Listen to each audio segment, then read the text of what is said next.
Ladies and gentlemen, there has been so much of conversation of late on women's safety. We are at times now call this Shakti, our campaign Shakti Fight Back, because this is about the Shakti in all of us. And when you talk of women, remember it's just not about politicians. It's not just about the mindset. It's also about the laws. It's also about the implementation. It's also about what all of us can do in our own individual ways. And we do know what happened with Nirbhaya. The year was 2012. What has changed since then? Have we as a society changed? There are stricter laws in place, but are those laws implemented? That's going to be the focus of our conversation on this very special broadcast, as I'll quickly introduce our panel of guests joining us, who are very eminent people who have been in uniform, people who've been in the courts, people who've been on the streets, people who've actually led the fight, in their own little ways when it comes to women, when it comes to Nari Shakti. It's a pleasure to introduce Kiran Bedi ji, who is a former Puducherry LG and a former IPS officer, joining us on the show, along with Karuna Nandi, who's a senior advocate of the Supreme Court with us. Also, Dr. Ranjana Kumari ji, who's kindly agreed to be on the show. She's an activist and a director at the Center for Social Research, joining us from the National Capital. Rimjim Sinha needs no introduction right now. She's someone who's taken, remember, the entire initiative of Reclaim the Night campaign. And time and again, we've spoken to here on Times Now. Pratibha Prahlad is a renowned artist, also a socio-political activist. And Shilpi Jain is a lawyer from the Supreme Court. She's completing our panel. And ladies, with your permission, I want to take a moment to speak to Dr. Kiran Bedi first up to understand what is it that we all can do and what is it that we are not able to do that has led to so much of outrage, not just when it comes to Kolkata, but even to incidents that have come to light from Badrapur, from the rest of the entire country.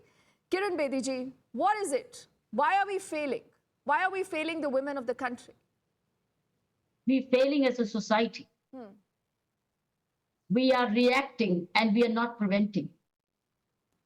We're all into crying foul, but we're not looking all within what can we do individually and collectively. So I think what I've seen, it's a reactive society. It's all reaction and it's outburst and it's violence as a reaction and also outrage. Why not justifiably? But where's the prevention? And where lies the prevention? And prevention comes from home. Prevention comes from officers. Prevention comes from the leadership. Prevention comes from people in charge. Prevention comes from men. Prevention comes from youth. Prevention comes from criminal justice system. So it's, you see, there's so many players in the game. But the problem is we're all looking at reaction, not prevention.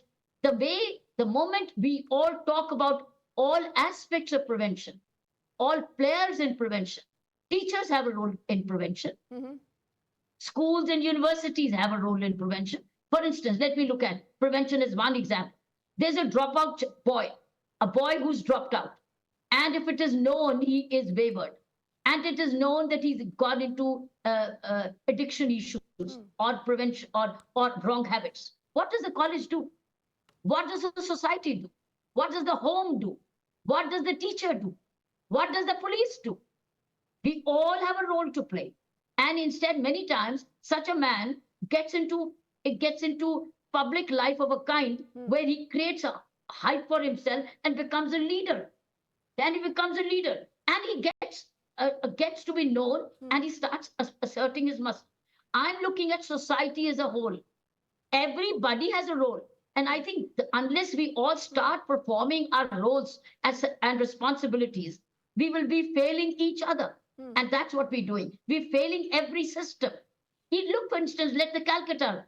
It was a preventable work if the administrator of that hospital had been acting in a responsible way all along, in all respects. It was a preventable crime. What was his responsibility as an administrator or director of a hospital? So what I'm talking, and let's say look at the police in that case. Why did the police hire a person with suspect credentials and continue to give him, he said, it was preventable by police, it was preventable by administration. And of course, his family was helpless because look, he even had many wives. Did any wife go back to the police to say, I'm a victim of domestic violence from this man? The point is everybody has a role. Where do you stop and where do you begin? So I'm looking at society. You've got very eminent panelists. We can all become specifics. But I'm looking at a larger picture. We are not, look how many politicians go up on the mics and to say, humko ye nahi hone dena. We take responsibility for our constituency or in our own village, or a sarpanch takes charge. Yes. Where is the society? So I would look at this as in a more comprehensive way, setting the tone for you for this debate. Absolutely. I think it's a good, very well-rounded note that we've begun this entire conversation on, Dr. Kiran Bedi. And before I get in, other panelists for their perspective on this, because you've been, someone in the uniform, you exactly know how the system works. You know exactly what the laws are. You understand the problems when it comes to enforcement. Now, why I speak about the Nirbhaya case is, I think, because all of us got involved, all of us got affected by that case in one way or the other. We as journalists on the ground, you as someone who was a part of the law enforcement, and a lot of other people who've, appear in the case, read about the case. There were panels formed after that. There were strong laws. Do you believe today we do not have good enough strong laws? Is there a fear of law, ma'am? Is there no fear of law? People have been saying we should have death penalty for rapists. Do you think that's the way out? What is it that we must do? After prevention, what is the next step? Death penalty is already on the law. Death penalty is a part of the law. Yes. So are we aware? Here is a political leader who's gone public to say, we want death penalty. But the leader should know there's death penalty already in the law. All you need is a good investigation, a faster prosecution, and a faster trial. That's all you do. That's all you need. Death penalties, or what's the point having death penalty on the statute book when you don't know as a leader? On the contrary, the leader should say there is death penalty. We now need a good investigation. But what went wrong with the investigation? Why was the scene of crime so badly disturbed? Why did they not know? It was totally. This is the problem in law enforcement. If you ask me, we are not communicating with each other. The magistracy, the prosecution, the community, the police is not communicating with each other. We are only blaming each other. We are only finding fault with each other. Whereas it's called a criminal justice system, where I've been suggesting, acceptable or not, doesn't matter. But I've been suggesting there's a need for district level, state level, and a national level of criminal justice coordination, where we talk to each other, we listen to each other, and then find out what's actually hurting. And do you know, because of lack of coordination, who is the beneficiary? The culprit, the criminal, the gangster, the rapist, the extortionist. They are the one who are having the last laugh, because we are all fighting with each other. And we are the only tools. We are condemning the police, we're making prosecution slow, and we are burdening our courts with so much. And the courts are also being blamed for not fast tracking. But why don't we sit down together at round table without controlling each other? When you sit down together, you discuss, you listen, you don't control each other. The point is, there is an absence of criminal justice system coordination, listening to each other, meeting with each other, each other. I think that's the need of the hour. District level, where collectors, etc., can play the round table. Similarly, state level, the chief secretaries can play the coordinating role. At the national level, the home secretaries or the law secretaries can play a role. Criminal justice systems need to work, listen to each other, sit with each other, and understand each other, and not blame game, because the blame game is only leading to the benefit of the criminal all along. Even prisons, it's a very important part of the criminal justice system. See what's happened in Bangalore prison, where the gangsters having a last laugh.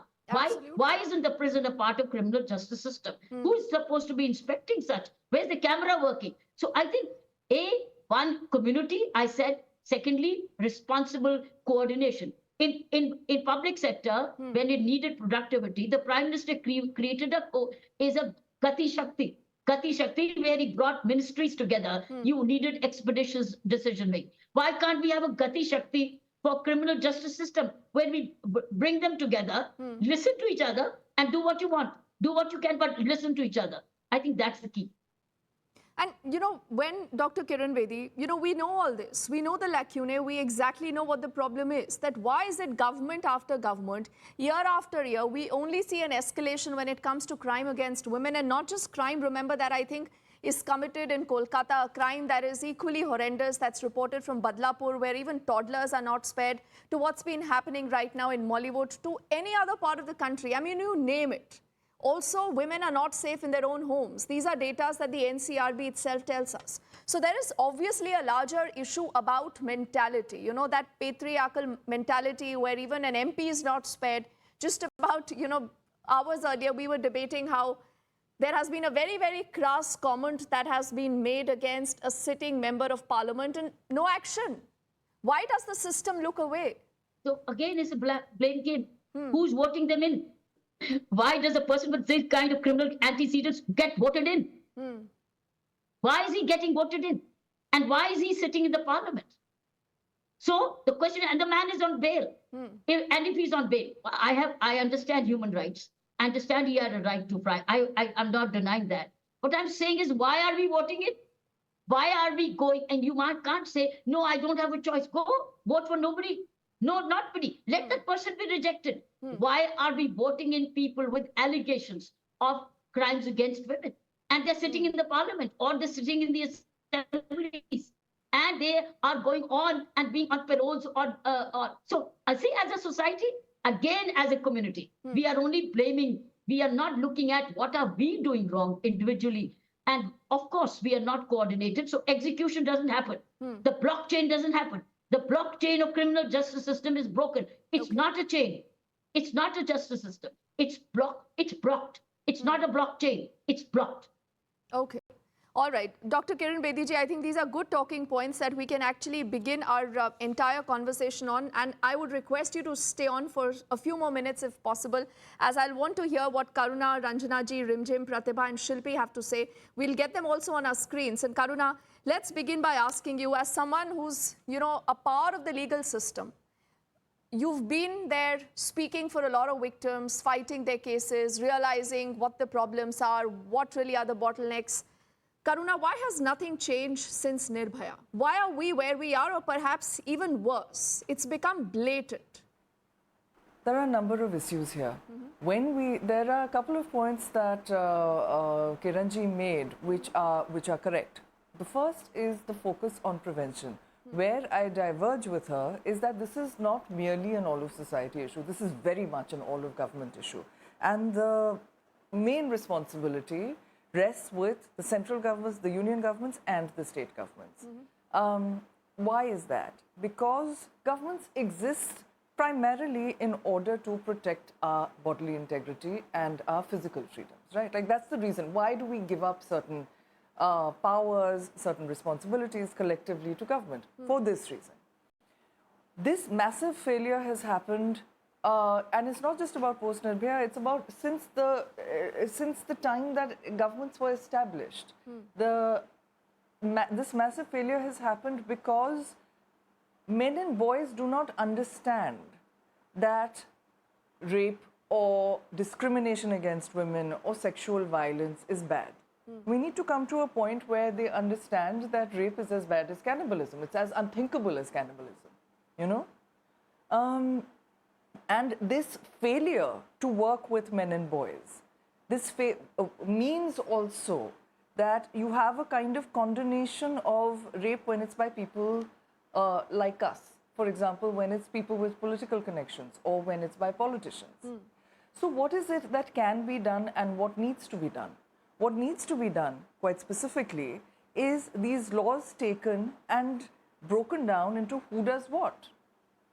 They need to be costed. And then your Nirbhaya fund lying at the center will not be limited to, will not be left unused. And then your state governments might spring into action. Having this kind of coordination where people do sit at the table, and we are sort of incorporating this in another legislation where we're drafting, at the center, state, coordination between center and state instead of this political rivalry, center, state, district, but also panchayat level, right? To understand what can be done and what must be done is something that is essential, and then cost all of this where necessary. Do we need more chairs and tables? Do we need more courts, which we do?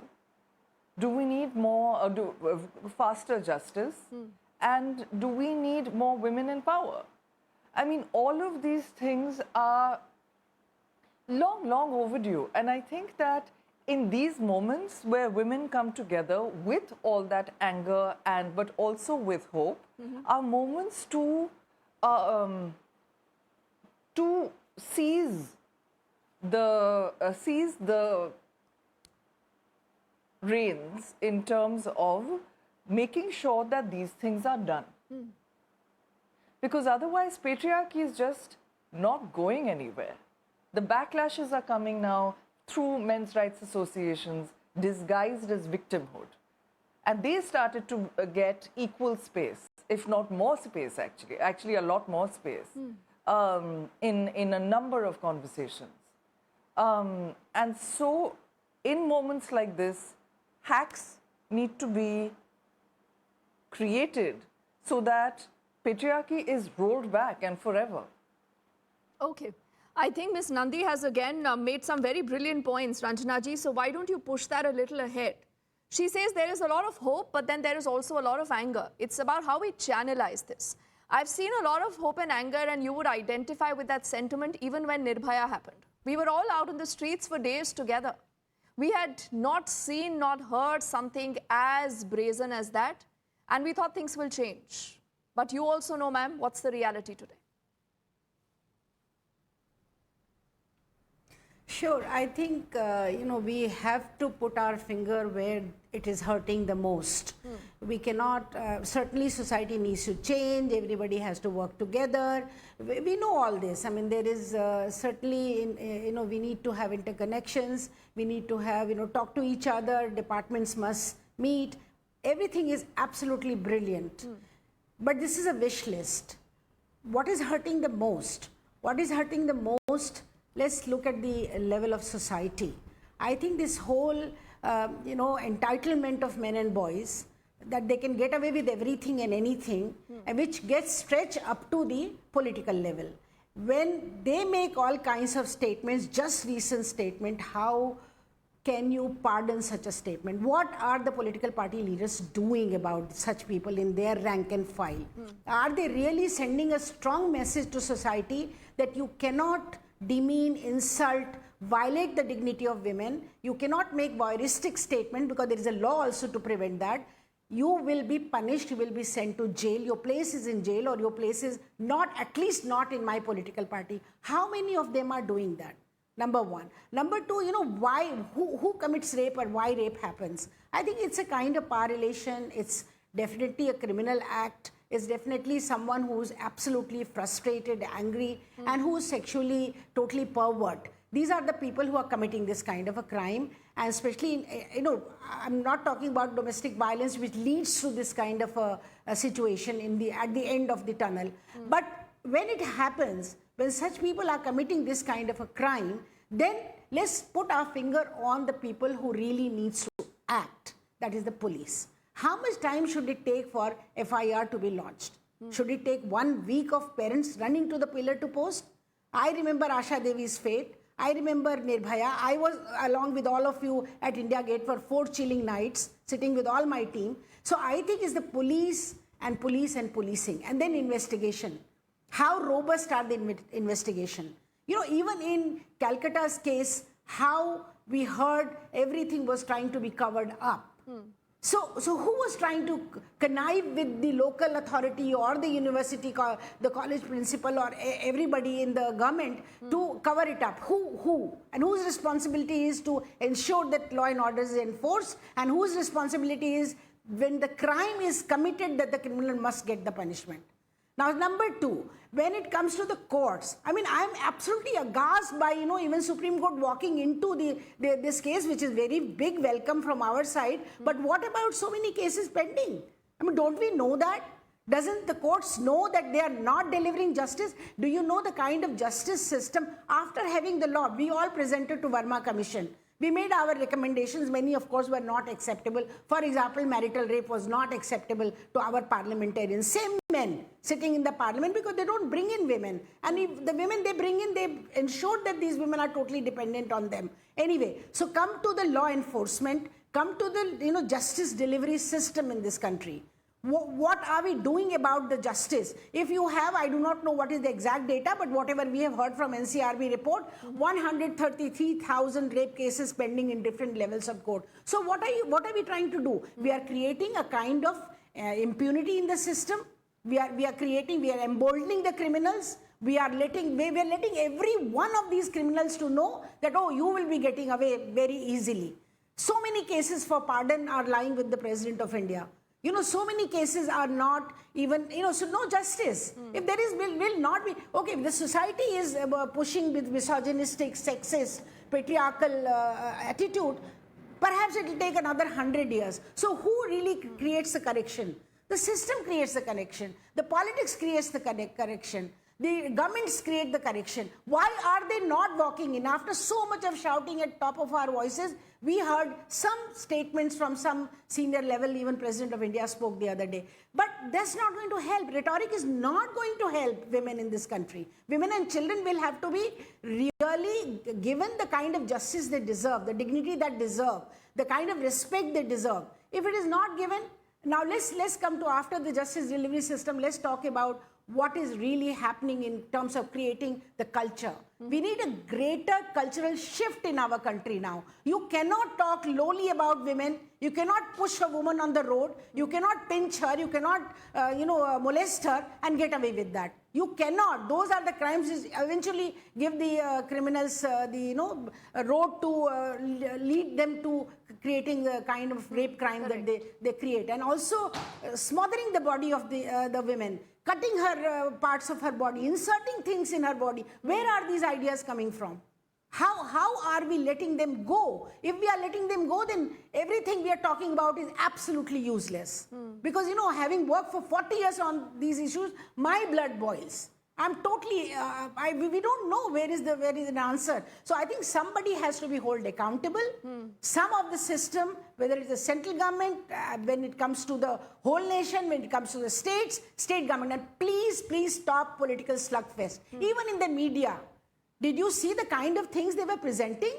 The way they were dissecting the 150, I don't know how many grams of semen in her vagina? Did you see the graphic details of the thing that they were presenting? Shame on such a presentation. You are building the culture of this country. You are part of building the culture of this country. Take responsibility. So, the sleaze is all over. The muck is all over. We have to clean it up. Now, so how do we clean it up? Let's people sitting in positions of responsibility of Ministry of Home Affairs who can streamline the police on this. Instead of telling the giving the message, when I travel in UP, Bihar, Bengal, Odisha, I hear from local people that, oh, we don't have to, if we write so many cases, pata nahi to kitna madam hum log ke state ka violence ka case dikhega. Is this what we are telling our police to do? To keep the cases down? Are we giving them the freedom to do what they are doing? We are talking about police reform, this, that. Anyway, let me not get into those details, but this is how, if we will start taking responsibility, we hold the person responsible accountable, and we punish the people. If we will not do, this framework will not do, because when things start going wrong, state has to walk in. That is what state's responsibility is. Okay. That is why we elect them. That is why we send them to parliament. Karuna mentioned about representation of women. I mean, you have just given a kind of lifafa to women. You just passed the 33% reservation. If the intention was really to give women representation in the parliament, which we are fighting for 27 years, if this was the intention, then why census has to come, when it has to be given to women's census? It's benign neglect, complete neglect of women's safety and security, complete neglect of women's leadership, complete neglect. And then nobody, then what do? Then we need to start the correction from the top, start the correction at the state level, start the correction with the administration. Look at the approach of administration. Whether it is West Bengal or whether it is Maharashtra, whether it is Rajasthan or UP. Look at that. I mean, the girls were hanged in UP with two sides of the one dupatta, And the police could convince the whole nation and including the state government that they have committed suicide. Have you ever heard of such a suicide? So this is what it is. I mean, like we have to really call a spade a spade. Absolutely. And I identify with that anger, because at a lot of these times, Rimjim, Pratibha, Shilpi, you would also agree, and Ms. Nandi would also agree that, we also get equally aghast when we report such stories, when we talk about these stories, and that's the reason why conversations like these are important. But, Shilpi, what Ranjana ji said also makes a lot more sense. When you talk of the courts, I was just reading that we have enough fast-track courts. But what about the conviction, in such cases? What about the rape conviction rate that has continuously fallen in the country? What about the crime when it comes to little children, toddlers, the POCSO? We haven't seen implementation of these laws, Shilpi. So somewhere it's not just people, all of us as a society. There is, I think, equal responsibility today on the courts, on lawyers. Like they say, the system is the punishment. Now, tareekh pe tareekh milti hai aapko, Shilpi, in this system. And that is why any rapist or any person who commits crime against women does know that he will ultimately maneuver and, find a way to exit the system also. It's more than 10 years since Nirbhaya, and after the laws were amended soon after, even at that time I had held, and even today I hold the same opinion. In fact, I even wrote write-ups for Hindustan Times saying that the need of the hour is police reforms. Laws are in place. We have to begin from scratch. The investigation of criminal cases is done by the lower rung officials. Now, what is the appointment of the lower rung officials? If you go on the website, say, of the Delhi police, they don't need to be necessarily graduates. So one is investigation of heinous crimes. The appointment itself must be given to those who are at least graduates, if not law graduates. What is their lifestyle? An ordinary police official who is an investigating officer will attend the court in the morning. There may be 2 hearings or 3. Then he'll rush for some case investigation. In the evening, he'll prepare a charge sheet. Most of them don't have a place to stay. The families are staying apart. They will catch a holiday over a weekend and maybe go and meet. So the work pressure is too much. The pay is too little. Increase the pay by manifold times so that they are not tempted to become corrupt. 1. Increase the education requirement so that the caliber is more, efficiency is more. Now, in criminal law justice system, at the time of conviction, the threshold is that you have to prove the offense beyond reasonable doubt. Is the charge sheet matching that quality, matching that requirement? Can it withstand that kind of cross-examination of a defense lawyer? Invariably, the caliber of the defense lawyer will not match, will be far better than that of the public prosecutor. The cream of the legal professionals will not opt for public prosecutors because the pay is low, the perks are hardly there. So you have to begin from the beginning. But are the politicians interested? No, because if they were, they would have changed it long back. When there are cases like this, there are debates, there is outrage, but it's back to square one. Now, in this case, so many things became glaring in the Calcutta rape case. There were lapses on the side of the police. Was there accountability? Is there a change on the ground? No. After Nirbhaya, a law was amended to make it punishable for an investigating officer who is informed of an offense of sexual assault, that if he does not record the FIR, he can be punished with imprisonment. Has it happened even in one case? No. I have fought so many cases of victims of rape where the police has refused to register FIR. We've had to go to the High Court and then get directions. Shilpi, why does the what police is happening do on this? the ground? What the is the laws problem? remain in the books.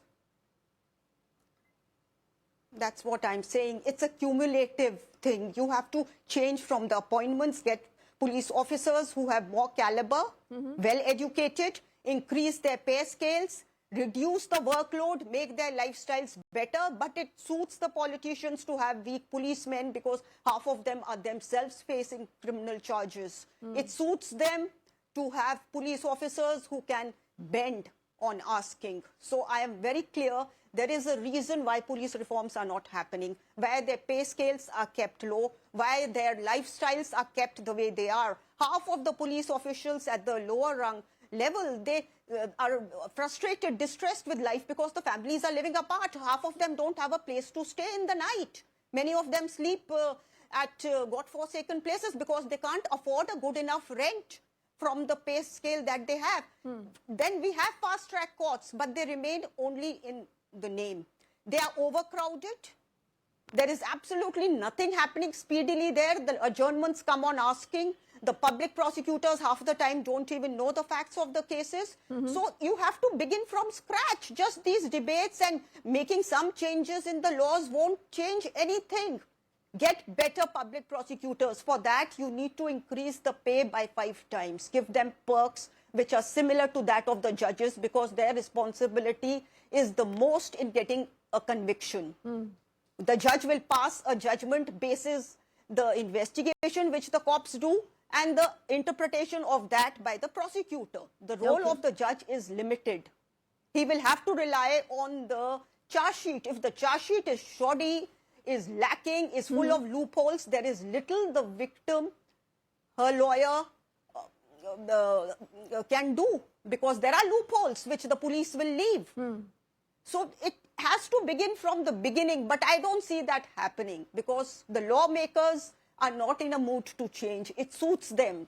Half the time, you see, what has changed in the recent past is that now rapes are happening at workplaces. They are happening in buses. Earlier, what used to happen, rapes used to happen at secluded places. So there, the politicians, sometimes the chief ministers used to come out and say, why are women out in the roads in the night? Why were they in a secluded place in the night?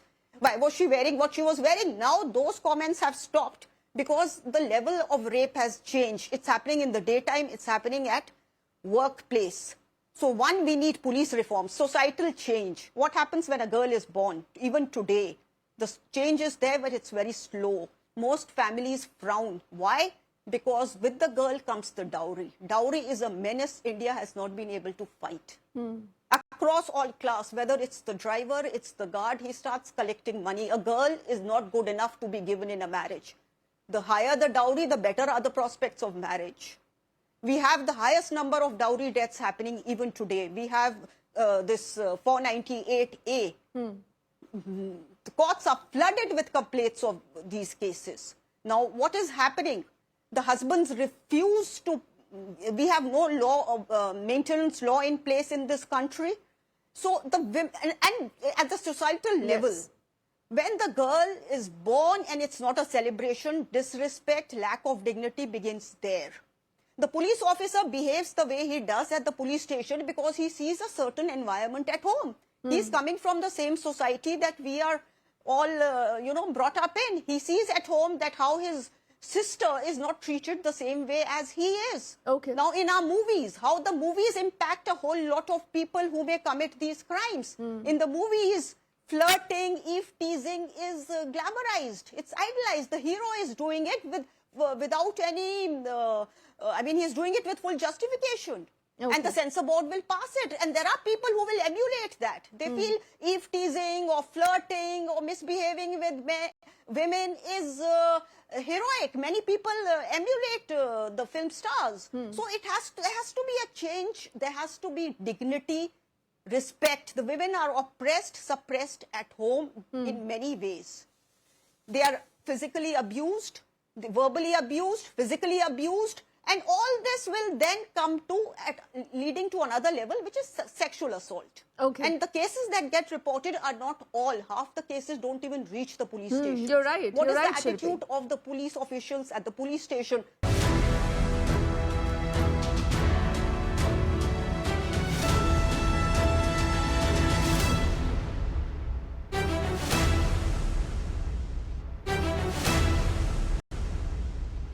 And I'll take this opportunity to get Rimjim in the conversation. She's the youngest and she's someone who's actually seen what happens when, you just put out a post sharing your views and how you, Rimjim, rally the entire, women folk behind you. But then we also see ramifications of that. A state not willing to listen, a state that does not like being questioned, a state allegedly, right now guilty of a cover-up, Rimjim. What has your experience been so far and what do you believe is the way ahead? I think the speakers who expressed their opinions before me have rightfully said that the police needs to be reformed, or the way the police works or our system, our legal system works, needs its own reforms. But we also need to understand that the persons who are put into the positions of responsibility in the police or in the judiciary system are not exactly above the society. So when we are acknowledging the fact that the society has been influenced by the patriarchal mentality, and there is a greater and a larger section of us in our upbringing where we go through this mentality and we're seasoned into it, we're groomed into it, and we're taught how to behave in the society based on this mentality in the back of our mind. I think we also need to understand that the people in responsibility waiting at the judiciary system or the policing system do not really exist above the society or above this mentality. If we do not have these kind of campaigns where we say that rapists are not rapists because they're Brahmins, and they are given the tickets before the elections and they're brought into, I think we propagate the idea that it is okay, even if you assault a woman, even if you rape a woman, and would have your connections and networks if you feel like. I think this needs to change. I think there needs to be lesser comments, and of course no comments like the one we heard in rape cases here in Bengal and all over the India, where it is almost made to seem like it's the victim's fault. There is victim blaming involved, and also a lot of things said otherwise, that we have greater problems to deal with. These are very small incidents. I think comments like these coming from ministries and higher authorities of ministries also influence the kind of ideas that go on in people who are brought up through the patriarchal upbringing. If we see women police stations, we do not really see any different kind of behavior coming from women police stations. We get to see the same rudeness, we get to see the same kind of insensitivity when survivors are asked to present their account of what happened to them. And the repetitive idea of presenting their account is extremely insensitive, the way it is involved in the system.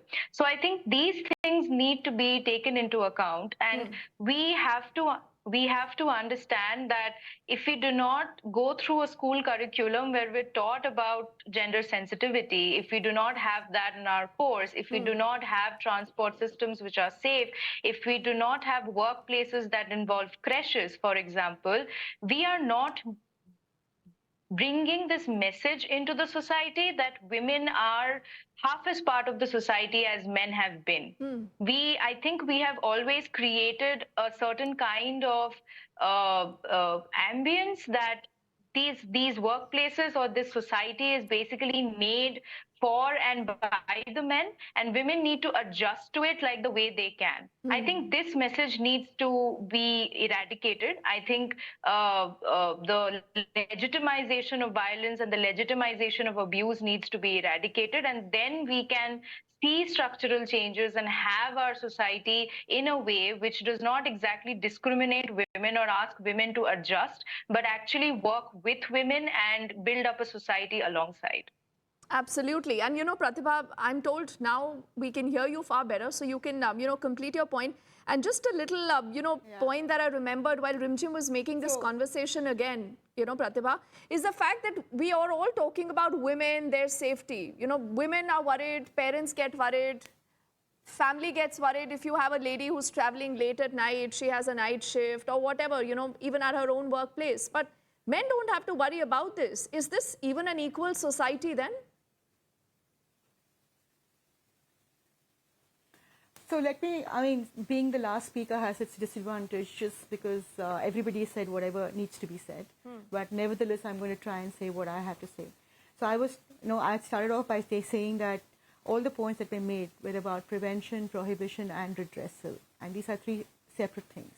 So in prevention, of course, we're looking at cultural values, societal values, family values, community values, and how they treat boys and girls differently. and how resources that are provided to boys are different from the resources that are provided to girls. How education that is provided to boys is different from the education that's provided to girls. Even our school textbooks, as some said that in a family structure, the girl, has to learn how to cook, but a boy is supposed to go out and work. So there are a lot of kind of, problems there. Those are problematic now in this century. Addressing that is one aspect of it. Now, coming to the fact that, if we have an, unequal society, if there's so much inequality, there's so much gender disparity between the feminine gender and the masculine gender, then how do you expect a society to function in a normal way? So what has happened now, according to me, is that misogyny, sexism, patriarchy have been normalized. So everyone thinks it's part of their vocabulary, it's the way they talk. Language is a very powerful tool. So, and most of our languages, if you notice, there are so many things that are so insensitive, gender insensitive, in the manner in which they talk, in the conversations they have. So we need to have these conversations. We need to change those, those implications that are there, the sexist implications in those languages, and, in references, in contextualizing what they're trying to say. There's so many jokes they crack about women, and they kind of normalize it. This is not normal behavior. So a lot of people say that, oh, it's okay because that's the way people behave. No, people have to be told to behave in a certain way, have to be educated to behave in a certain way. So that is one aspect of it. Now let us come to the prohibition aspect. The prohibition is when the laws come in, and where the laws are implemented without fear or favor. Now, that is not happening, as many of your panelists who are very eminent spoke about it. And it's not happening for many different reasons. It's not happening, according to me, because of extreme politicization of our society. In the last, 50 years, we have seen extreme politicization from top to down everywhere. So everything is about politics. How these cadres are selected, how the police officers are selected, how they get their job, how they get their promotions, and in the manner in which they're treated or not treated. So some are with TMC, some are with Congress, some are with BJP. Officers should not be political. Officers should be apolitical. Administration is supposed to be apolitical. That's the first thing.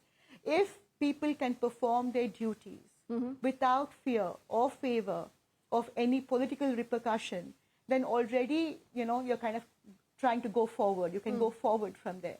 But if everyone's jobs, everyone's homes, everyone's paycheck depends on what their bosses think of them, what the political bosses think of them, then we have a serious problem in our society, and that is what we're seeing today.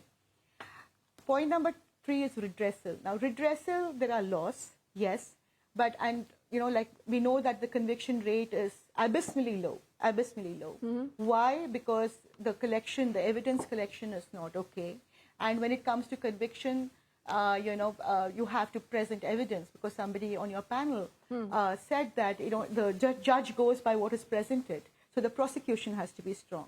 How will the prosecution be strong? If there are crime investigators. Now, I'm told that there are toolkits for crimes against women and children.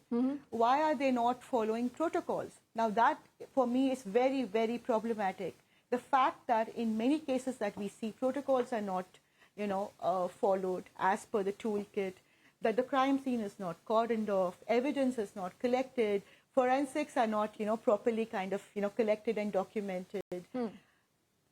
And things like that, which are appalling lapses on part of the government, administrative structure. Okay. And then you have irresponsible politicians who make irresponsible comments, who are so callous, who are so always blaming some other political party for what is happening there, and not taking accountability and responsibility to what is happening in their own government under their own watch. Now, that is also extremely distressing and problematic. So unless you address each and every problem that we have in our society, I don't see us, coming to a zero kind of problems again, of crime against women, because all these problems inherent in our society are contributing to the increasing crime rates, crimes against women and children. Okay, I think we have spent the last couple of minutes and many minutes, ladies, all talking about the real issues today. What is it that ails all of us? What is it we can do to ensure that women are safer? I think this is where we'll put our focus in the next few minutes as we draw towards the end of the show. And Ms. Nandi, let's begin by asking you. If I had to ask you that what are the top 3 things that we all need to do, maybe together as a society and as individuals, as politicians, the system, what would you say? Number one, government needs to take the lead on using our taxes in the right way for behavior change. Behavior change so that sexual violence doesn't happen, discrimination doesn't happen, actual justice comes to women before they are assaulted, before they are discriminated against, before they are sexually harassed. There is significant success in this in other fields, in other public health fields. If you look at the anti-smoking campaigns, for example, the cigarette packs and the fact that half of the cigarette pack is now taken up by the warning, the fact that those very basic ads in the movies have been actually very effective, with the very black lungs. And this is something that, why has it not happened yet? It must happen today. So you have education in schools, at the primary school level, at every single level, to teach men and boys especially, but everybody, that sexism has no place in our society. Not just in schools, you have public education campaigns, you have mass education campaigns. When you have somebody, you have like cigarette smoking is injurious to health, sure, let the art be, but where you know that is going to affect behavior, the misogyny, you say, like, why not have a little tag there? Number 2, swift certain punishment. Death penalties do not help. Swift certain punishment does help. So therefore, governments need to appoint the judges. There are a lot of judicial appointments pending. They need to respect the 3 judges' case. And when the Supreme Court says, appoint these judges to the High Court, they need to listen. They need to, we need more judges per population, more courtrooms per population, more police per population, but good people. Good people who will abide by constitutional values, who will not look at the complaint by a Dalit woman and say, ye to hota hai, right? So you have to interview not just for aapka kad kitna hai, aapki chaudai kitni hai, you have to interview for what is are you likely to make the oppression worse by bringing in the kind of attitudes that you are looking to change, that lead to crime or that you are looking to change, right? So don't hire those people. Or give them a course and see what happens at the end of it. Number 3, we need to see what is required across ministries, across the board, and at various levels of government and society to set up people sitting together, but particularly government, people sitting together and saying that, okay, this is what I need to do, this is what you need to do, let's not duplicate, let us synergize, and then let there be a finance bill to cost all of this. Okay. Enough really is enough. And it's quite simple what needs to be done. Governments need to do it. Okay, ladies, I'm just being told that I've completely run out of time. But what we'll do is we'll sit another day, because this is a conversation that has to go on. We can't just stop here. But it's been an absolute pleasure interacting with all of you. Thank you so much for your time, your perspective. Ms. Nandi, Dr. Anjana Kumari ji, Rimjim, Pratibha ji, Shilpi Jain also. And also thank you to Kiran Bedi ji for speaking to us. And this is a special Times Now campaign. Do join us and also send us your thoughts and feedback. Thank you to all of you for watching.